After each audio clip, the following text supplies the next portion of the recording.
Hello, this is Louis from Esanato Solutions, and today I'm going to share with you my experience when I made the switch from Windows onto Linux. No? Uh, although I just started this channel in 2026, matagal na rin akong gumagamit ng Linux. No? Uh, Back when the news came out na Microsoft will be ending support for uh, for Windows 10 last October 14, kung di ako nagkakamali, no? About a month before, I've already started uh, a daily driving Linux. No? So prior to that, prior to September, no, I've already been trying different Linux distributions. And what I actually ended up using was this distro named Nobara. So si Nobara kasi, it's Fedora based. No? So kapag tinignan kasi natin kung ano yung mga families ng distributions ng Linux, Nobara is based on Fedora. Fedora itself, siya yung upstream, meaning parang siya yung pinaka-base ng ano, Red Hat Enterprise Linux. So, ibig sabihin yung mga ginagamit for workstations, for professional use, is based on Fedora. No? So, ang madalas sabihin kasi ng mga tao is either Ubuntu or Linux Mint. No? Pero for me, both of those kasi are based on Debian. Ngayon, kung for personal use lang naman, no, like kunwari nagche-check kayo ng email, for watching YouTube, mga gano'n, puwede na 'yun, puwede na yung Ubuntu 'no. Pero, for me kasi, ah, iba yung, ah, paano ba, I use Nobara, eh, or other, Fedora-based, distributions specifically dahil meant siya for workstations. Meaning, I normally work on my computer, hindi lang basic email o watching, consuming media. Hindi po ganun yung use case ko for using my computer, no? So, pakita ko lang din, no? So, for example, ito yung computer ko, no? So, kung titingnan nyo, yung root and boot, uh, yan yung parang pinaka-C drive ng Linux, no? Medyo iba kasi ang file system ng Linux, no? Pero anyway, itong setup ng computer ko, meron akong dalawang scratch disk, meron akong dalawang SATA SSD na 480 gigabytes na I use them for downloading and scratch disks. So for example, no, ito, uh, nag-organize ako ng playlists, and dito ko siya muna sinasave for temporary storage. And then I move them later on. So for example, ito, anime ito, and ayan, dyan ako download. Tapos I'll discuss what this is later, no? And then I have here my different folders. So meron ako ditong apat na 8 terabyte hard drives. Because itong computer na pinagre-recordan ko, I use it as a media server. So magkakahiwalay siya, no, based on the content. So, example, ito, anime. Pero ito yung pinakamabigat kasi mga parang ah I try to distribute the usage, no. Kunwari anime, yun yung medyo mabigat i-stream. So hindi ko siya sinasamahan ng ibang mabigat. Whereas, kunwari ito, I use it for, kunwari games naman, no? Tapos installers, out of habit na lang 'to, 'no? Kasi yung mga lumang installers ko dati sa Windows, I just keep them around in case na bigla ko siyang kailanganin kasi, although I use Linux, I also have other family members na Windows yung ginagamit kasi dun sila sanay. Ayan, mga iba ito naman, these are files na I host for other people. Okay, so yun yung isang hard drive, my third hard drive. This is a private tracker group that I was a member of before. So dito, parang iba pang movies, no? Pero kasi hindi ko na to na, ano, kumbaga hindi ko pa to sorted. Dinownload ko lang to before and kung titignan nyo yung date, no? So parang, ano pa yan, way back in 2024 ko pa, ano ko to mga files na to. Hindi na ako active yan sa group na yan. Tapos, I have here the files of my dad. Kasi work ng tatay ko is in restoring paintings. So, marami siyang tinitake na picture, no? So, ayan lang. Nakasave lang yan dyan. I have my own files for work. Tapos, files din naman ng nanay ko. Tapos, ayan. So, meron din yung mga iba kong unsorted. No? So, hindi ko pa, kasi, yun nga, I keep a media server here. Pero, ah kailangan mo muna kasi i-process yan eh. So, for example, I burn in the subtitles para kahit saan mo siya i-serve na nakikita siya. No? So, kunwari, may mga tao na nasa labas sa network, tapos they want to stream the specific show, no? Imbes na yung device nila yung mag-handle ng processing, everything is done on server side, so dito sa computer ko. So what I do is, I hard code the subs. So palagi nang andun yung subs, tapos ang audio lang din na ginagamit ko is Japanese. No, so, ayun. Kapag hindi pa siya nakalagay sa mga specific folders, ibig sabihin, hindi pa siya hindi pa finalized yung content na yun. Okay, moving on to my fourth hard drive. So, for example, nandito yung mga ebooks. No, kasi ebooks is maliliit lang. And I have here American shows, TV shows. Kasama na rin yung mga animated, no? So, for example, BoJack and those. I also have here my music. Uh, so, ito, nakahati na siya per genre. Itong isa kanina is kumbaga parang naka-playlist siya eh, no? So, ayan. Tapos, yung raw MP3 files, magkakasama lang sila dahil nga hindi ko pa sila sinusort. Tapos, yan. I have here movies, series. Kapag naka-series yung movies ko, naka-folder siya para mas madaling hanapin. Like, kunwari gusto nyo i-binge yung isang buong series, no? So, sa file name pa lang, nakasulat na kung sino yung director and kung anong year siya lumabas. So, malalaman mo kung ano yung tamang order ng watching just based on that. Okay, so, again, no, magkakaiba naman kasi tayo ng use case for computers, no?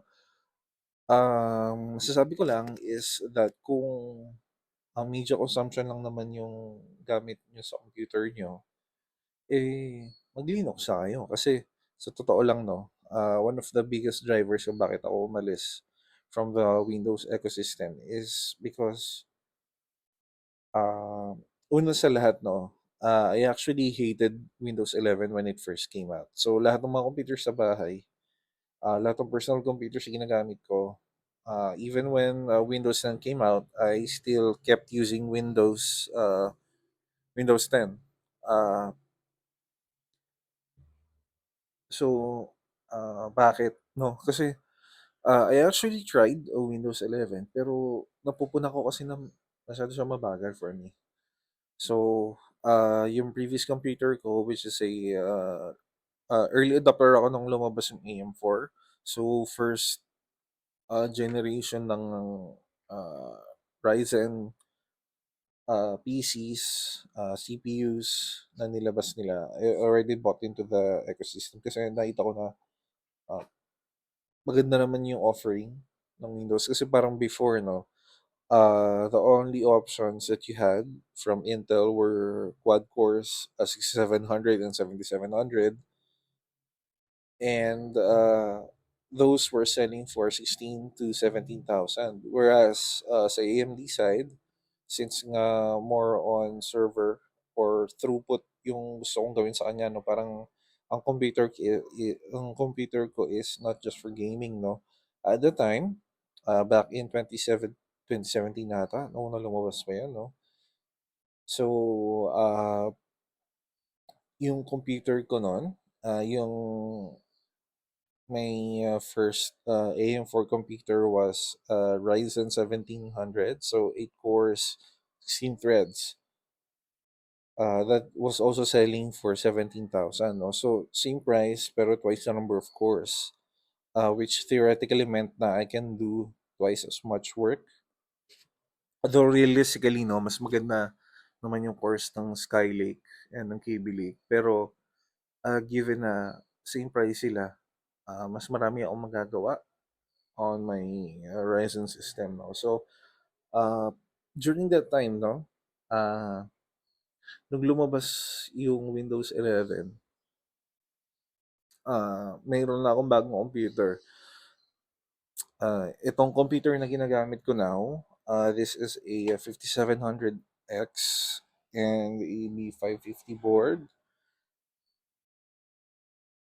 Pero kapag kinumpare ko yung ano no, pag kinumpare ko yung performance ng 1700, which is way slower, no, than the 5700X. Yung ano 'no, mapupuno niyo naman kasi sa kung gaano ka-responsive yung system.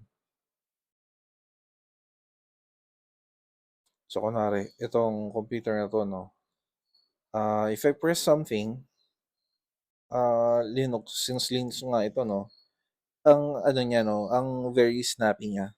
So yun yung una ko napuna, ang bagal ng Windows 11. And then,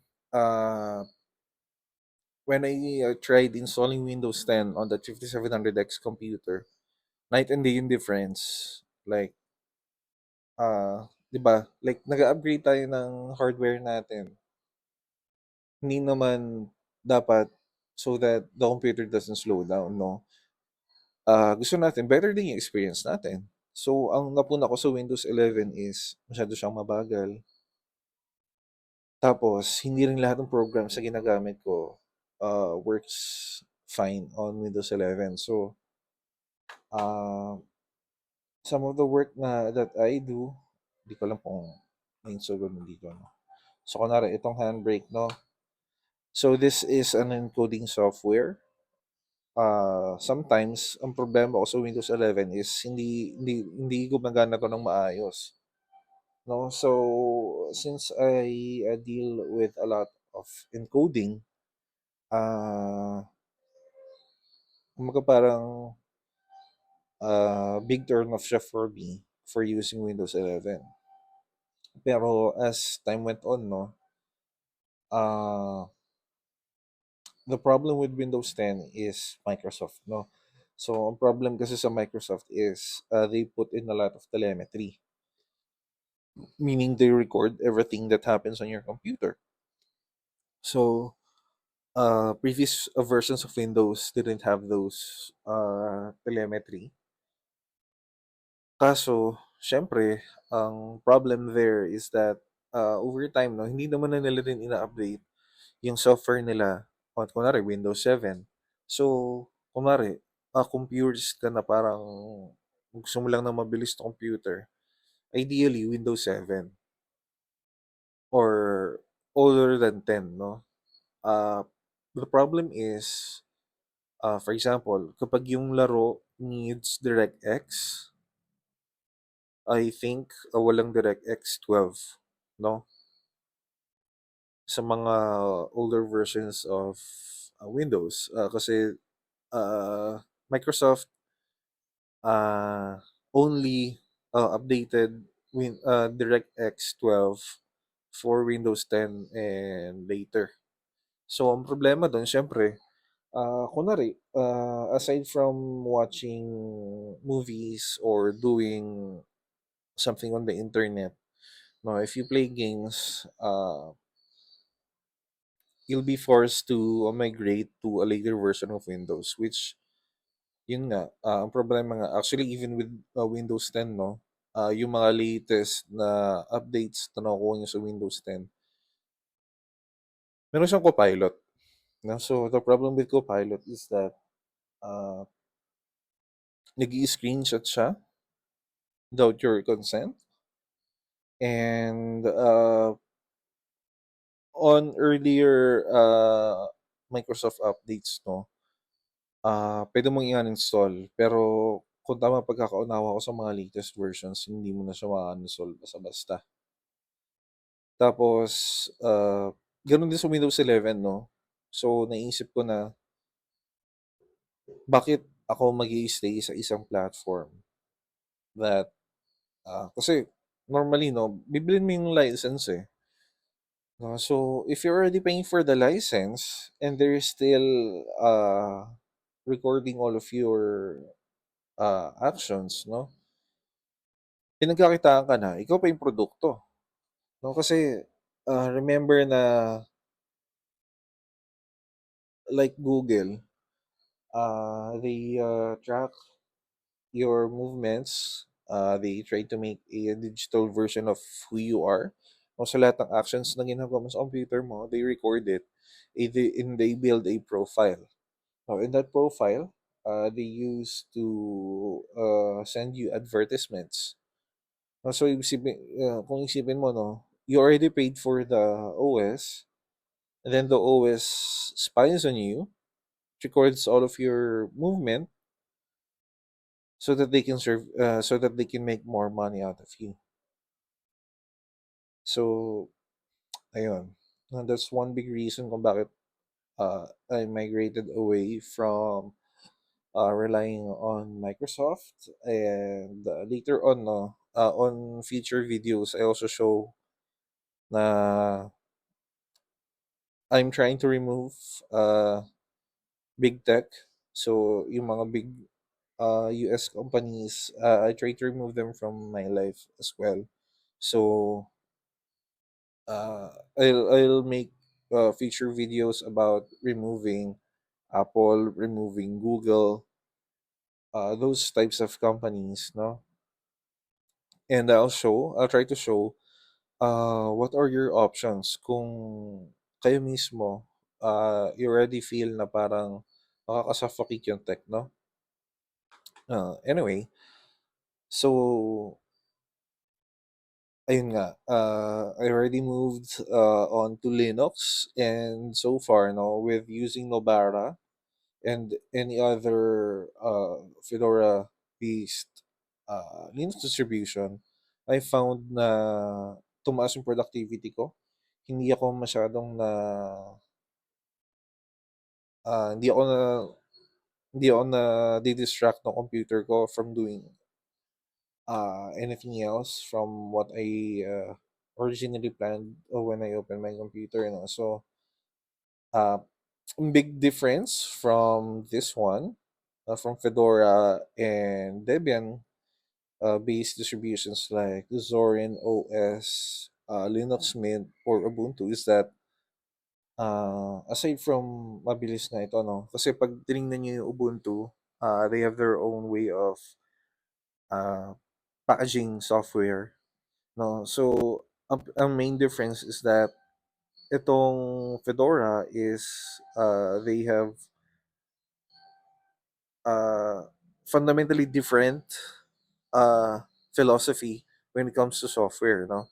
So si Debian kasi, ang kaya maraming distributions na based on Debian is that they don't update as fast as other ones kasi ang habol nila is stability. So, important yun for servers na siyempre, hindi ang server kasi 'no, uh, when you try to do work on a computer na ay na that would theoretically run 24/7, you don't need a lot of updates. It just needs to be stable and without bugs, no? Whereas itong Fedora kasi, since nga it's used for production, meaning since workstation siya, it's meant to be used by someone who is working, no? Mahalaga yung security. So therefore, ang Fedora kasi, it has frequent updates, no? So one other big family uh, ng Linux distributions is Arch.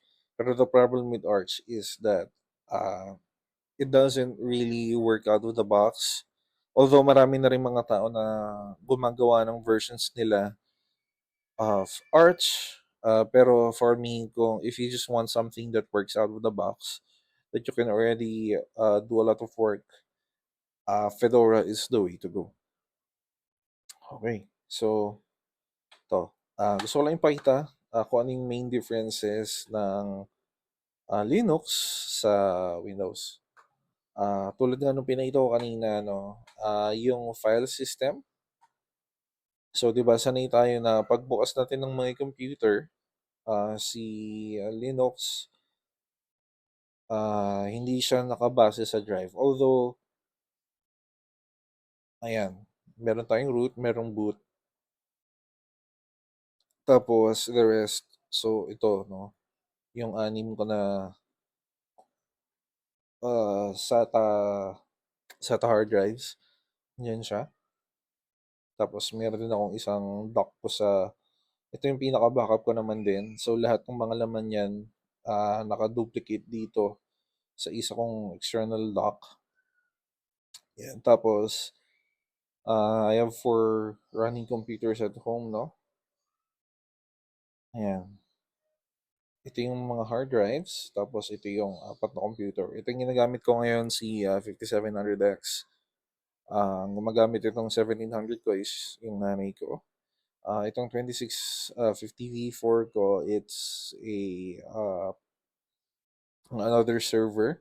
Tapos yung 5600 is in my sister's room. Kaso kasi wala siya ngayon sa Pilipinas. Kaya, ah, ayan. Wala, basically, walang mga file doon. No? So, yun. So, ayun. Iba yung itsura ng file system ng Linux. And then, so kung familiar kayo sa mga phones, no? So, kung for example, si Android, meron siyang App Store. Same with Apple. Very recently na lang nagkaroon ng ganun si Microsoft. Pero, matagal lang ginagawa ito actually ni Linux, no? So, for example, ito, kinlik ko yan. I'm just waiting for it to download the content that I'm looking for. So, unlike Windows, no, na kailangan mo pa madalas pumunta sa mga specific websites where you want to download software that you need, meron na siyang parang pinaka-app store niya, no? So, that's one thing that I really like about using Linux. So, for example, no, graphics, OCR. So, familiar ba kayo sa OCR? OCR, it's used to scan documents and rip text. No, so kunwari may PDF kayo. So alam naman natin ang PDF para siyang picture, no? Hindi siya na-edit basta-basta. So itong si OCR, i-scan niya yung pictures, it looks for text, it allows you to copy paste the content on there. Yan. So ito naman photography for editing, no? Although I don't do much of that, hindi yung main purpose ko sa computer na to. Like I said, this computer is meant more for transcoding, no? So, magkakaiba rin naman tayo ng use case sa mga computer natin. Ito pala, ah, very recently lang din nagkaroon ng Adobe CC, no? So, merong gumawa ng ah, papakita ko. Wait lang. So, mag-open lang ako ng browser ko, no? So, Windows, GitHub. Windows, Docker. So, meron kasing gumawa ng, ayan. So, one of the biggest problems nga with using Linux is yung software compatibility, no? So, since a market leader si Windows, kahit inferior yung product niya, no? So, may mga tao that works on ways on how they can run Windows programs in Linux. Kasi nga, syempre, kung ayaw mo ng telemetry, kung ayaw mo na nire-record nila lahat ng ginagawa mo, you want to be free from surveillance, the only way to go is Linux, no? Kasi, actually, problema nga rin yan kasi Linux is also Western creation. So, kung very purist ka, unfortunately, we have little options outside of Linux. Uh, pero for the meantime, no, hanggat wala pang magandang true uh, true competition from outside the US pagdating sa tech, Linux is the best that we can do. Since malaki community ng Linux, they find ways and itong GitHub, no,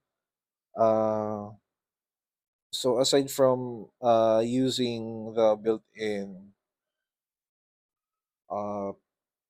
built-in app store ng mga Linux distributions, you can also download programs that people share, no? So itong GitHub, it's a platform where people share their projects and allow people to copy their work.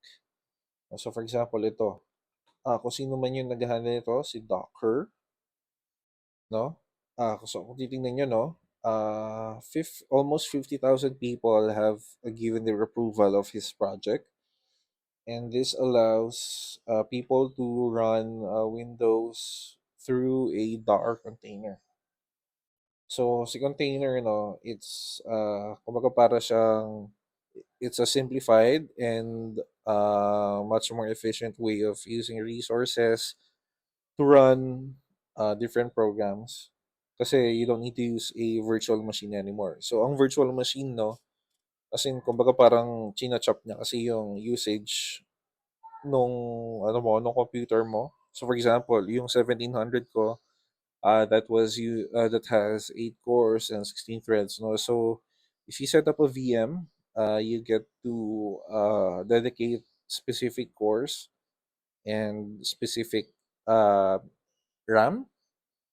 So, ang pinakaiba ng container from VMs is that everything runs on the same computer, no? So, you can run an unlimited number of Docker containers, tapos without hitting the limit on the hardware. As long as kaya niya i-run sabay-sabay, it works on Docker. So ito nga, itong Windows na to, no? So uh, this allows people to run Windows programs like Adobe. No, kasi for creatives, so for those working in the art, or they're doing something related to art and they use Adobe, uh, so meron ng way to run Adobe on Linux. Although it's not the best solution, no. Syempre, mas maganda pa rin kung something that works natively. So, for example, si Fedora, I think yung Fedora can also use DaVinci Resolve. So, aside from parang di ko lang alam kung available dito sa Nobara, no? Kasi nga, ang Nobara naman, It's like a distro based on Fedora, pero the main purpose is gaming. So, pakita ko lang na example, no? Meron akong Minecraft dito. Ayan. This one is the Pocket Edition. So, ang maganda kasi dyan, no, parang 49 pesos lang yung mobile version or yung Pocket Edition. So, either through Apple or through Google, 49 pesos lang siya. And you can already play Minecraft on your computer kasi nga may gumawa ng tong program na to which allows you to play that version on Linux. Tapos ito sobrang laking bagay nito, no. So si Steam or si Valve a few years ago they integrated Photon into their software.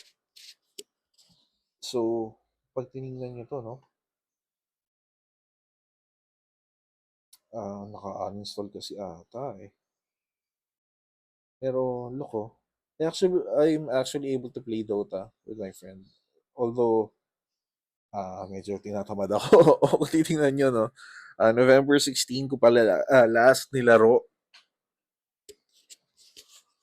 yung Dota ko. Pero I can play Dota. So, itong si Dota, this is an exe file, no? Tapos, ang main difference kasi from Linux and Windows is that sa Windows kasi it gives kernel level access for specific games, no. So pag sinabi kasi natin na kernel level, meaning mas mataas yung access nung program from the OS itself. It's much closer to the hardware. Important yon in cases where merong cheating, like yung mga anti-cheat engine nila, no? Pero dito sa Linux, Valve is able to find a way around it. You can play games like Dota on Linux. And actually, no, mas maganda pa nga minsan yung performance. Last time na may mga bisita ako, uh, since I also want them to migrate na rin to Linux, no, pinatry ko, no. I think I was getting around 180 FPS on Dota. That's using so itong computer kasi na to, no, 5700X and for 4070 Super. And ayun nga, note comparable yung performance ng mga games ko sa Windows 11. Not sure about Windows 10, no, pero ayun nga, si Windows 10 kasi snappy yon. Si Windows 11, ewan ko. Wala akong masabi. Dahil nga, never ko siya dinily drive and hindi ko ginusto. Pero based on what other people post online, no, si Linux is very competitive with uh, it's very competitive with Windows 10, Windows 11. So here's another game na madalas ko laruin. This one, it also uses compatibility layer. Yung tawag doon sa compatibility layer na yun ay Proton, no? So yan. Hopefully nare-record ang OBS ko. So again, no, may mga compatibility layer na ginagamit si Steam or si Valve. Pero hindi pa rin naman siya 100% working all the time. Like, ang pagkaalam ko nga, until very recently lang na gumagana na maayos itong OBS, no? Kasi sa Linux kasi unlike in Windows na parang isang isang user space lang lahat, no. Si Linux very secure siya, pero that also means na hindi lahat ng program nakikita nila yung isa't isa. So itong for example si OBS dati, it might record the desktop pero kapag nag-launch ka ng program which runs on its own container, it might not automatically detect it, no? Pero sabi nila okay na daw 'yan. So, ayun. So this is an example of an exe game. Tapos I also have here itong Heroic Games Launcher, no? Ito sa Heroic Games Launcher, it allows you to log in to your Epic, GOG, and Amazon accounts. So tingnan lang natin. Hindi ko pa nakiklaim kung ano man yung free game this week, no? Yan. So kung titingnan nyo, launcher lang talaga siya, no? So, ang nakikita ni Epic is it's just a uh, browser na nakalagin yung account ko. Tapos, ang maganda kasi dyan is na nakiklaim nyo pa rin naman yung mga laro, no? So, yung technology that allows these games to run on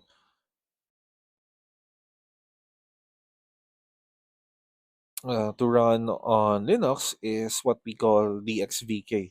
So si DXVK, so DX meaning DirectX, and then VK from standing for Vulkan.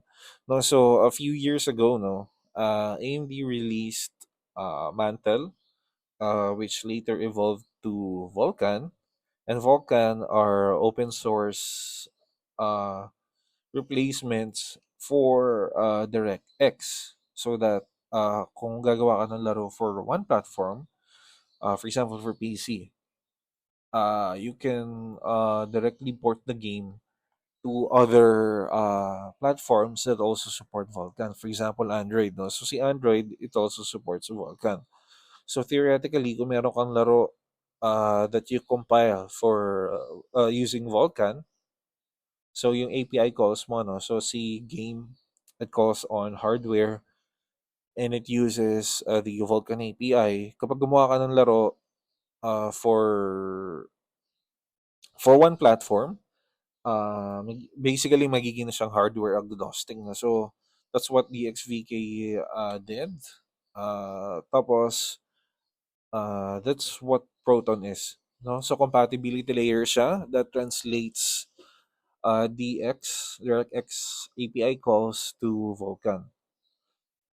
So, ang ginawa na lang ng Linux is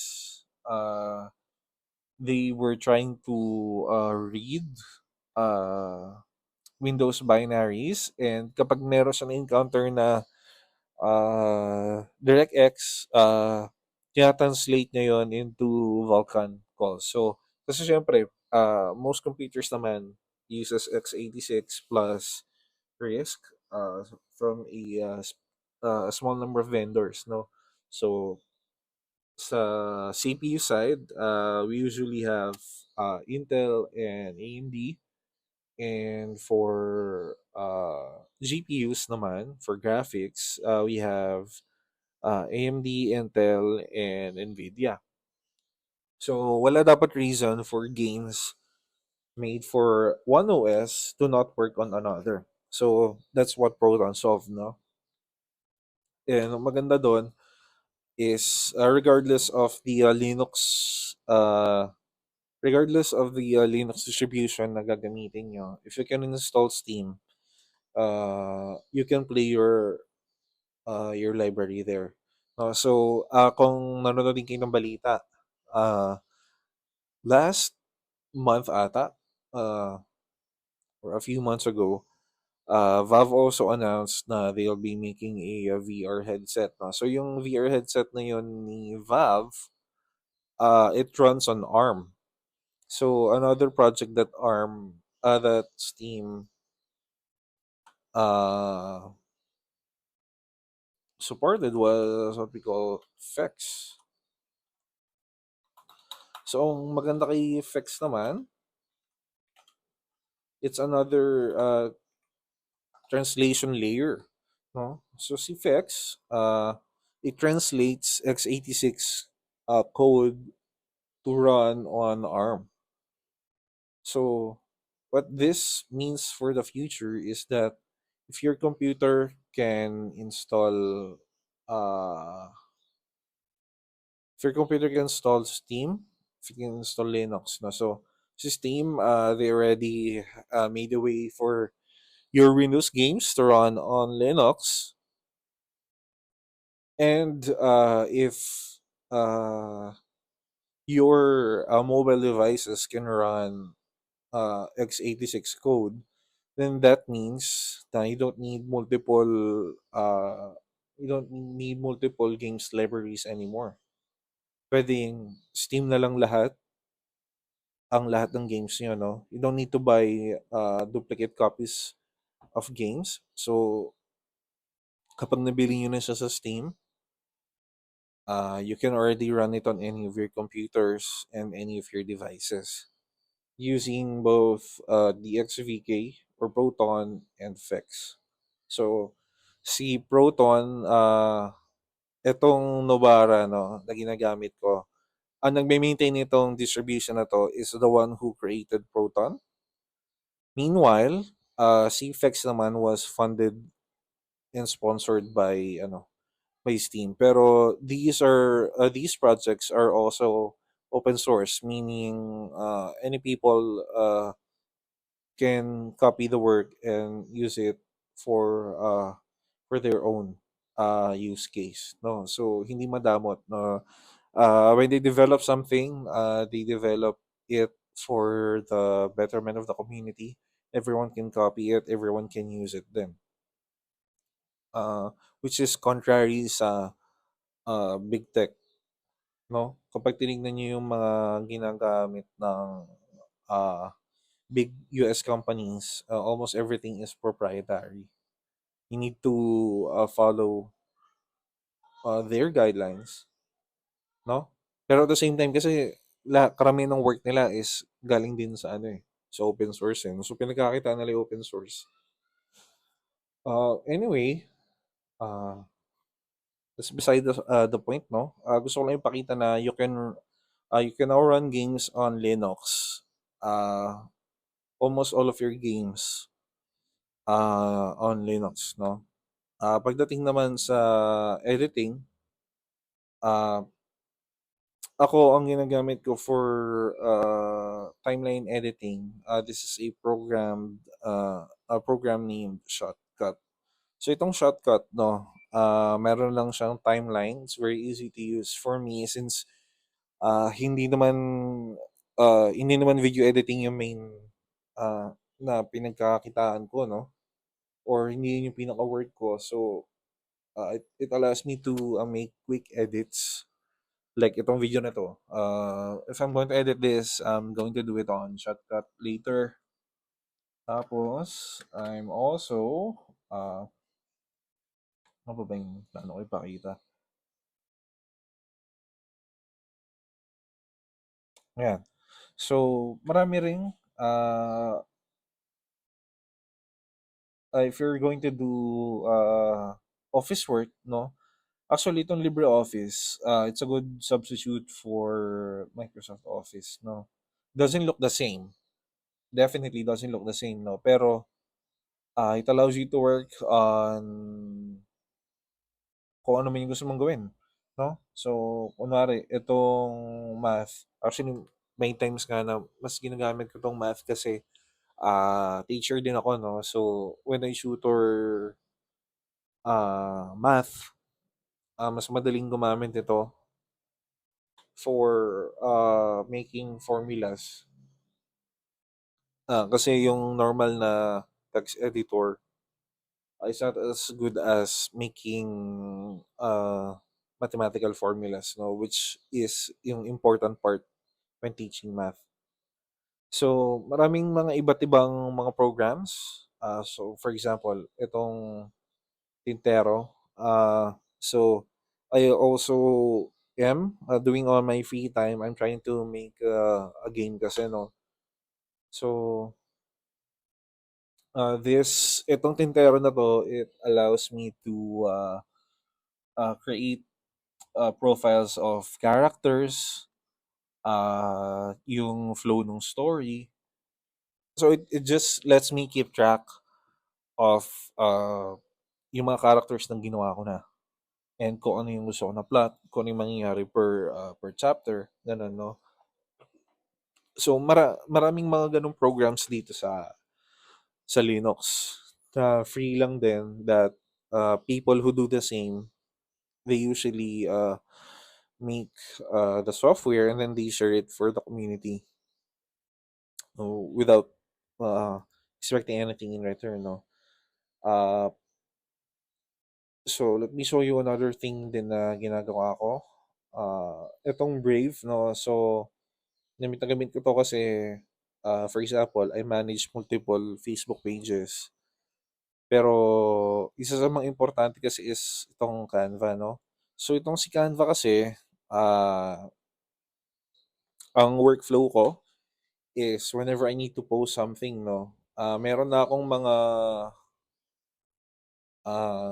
meron na akong parang pinaka-template ko and then I just replace the text 'no, which is impossible doon sa, desktop app.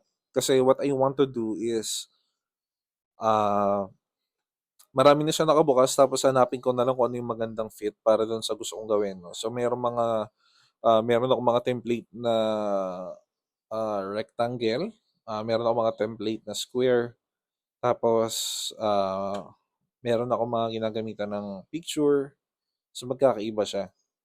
Which is kapag binuksan mo kasi yung desktop app 'no, kailangan mo pa imano-mano buksan isa-isa. Whereas dito sa pagkaka-setup ko sa kanya, nakaganyan na siya 'no. So karamihan din ng mga apps na ginagamit natin nowadays, like ito nga Canva, since hindi naman ako hardcore na editor 'no, I actually find it easier to use, these kinds of apps using browsers instead. Tapos, so ito yung Canva ko 'no. So kapag nagbukas pa ako ng ano, ng iba kong profile, ah, kunwari ito. Itong para dito sa channel na 'to, si Estonato Solutions. Yung Facebook ko andyan para pagbukas ko ng browser 'no, ma-upload ko na siya diretso diyan. Tapos namo-monitor ko kung ano yung progress ah, nung YouTube channel ko. I have here yung, alternate email ko, using Proton. Yung email ko for Sonanto Solutions and another one na para lahat ng browser ko meron ito 'no. So anyway, kumbaga parang itong ganito, may mga ano kasi, may blockchain technology kasi ang Brave, which allows, them to, use passcodes 'no. So kunwari kung manggagamit kayo ng computer sa labas, if you keep a code of that passcode, so ito yung pakita ko lang. Ano yan, settings. Itong sync 'no, ayan 'no, sync everything. So kapag chineck ko yung code niyan tapos ginamit ko yung code na yun on another computer, automatic na siya magbubukas agad dito sa mga tabs na 'to. So again 'no, sara ko lang 'yan, tapos buksan ko siya ulit. Sestranto Solutions. Diyan siya bubukas, sa mga 'yan, 'no? Again, I found na mas maganda na yung workflow ko now, than when I was, back using, Windows and, Windows programs, 'no? So, hindi ko masasagot lahat ng mga tanong niyo if ever na may mga specific programs kayo na ginagamit 'no, kasi, the main reason now why I, moved away from Windows is, I don't want to give away my information. So kung mahalaga sa inyo yung privacy, you can pick up na Nobara Linux or any Fedora-based Linux distributions, no? I'm also not saying na ito lang yung maganda, no? Kasi uh, it should depend sa use case nyo.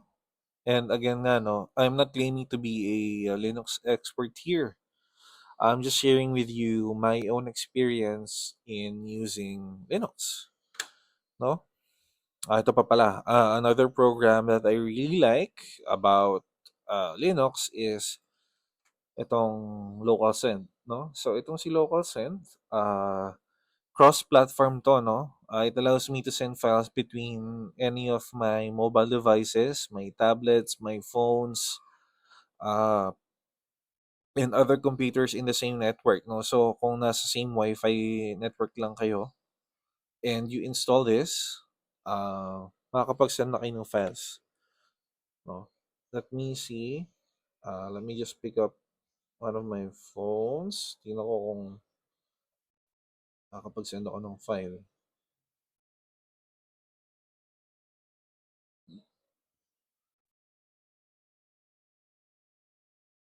Wait lang ah.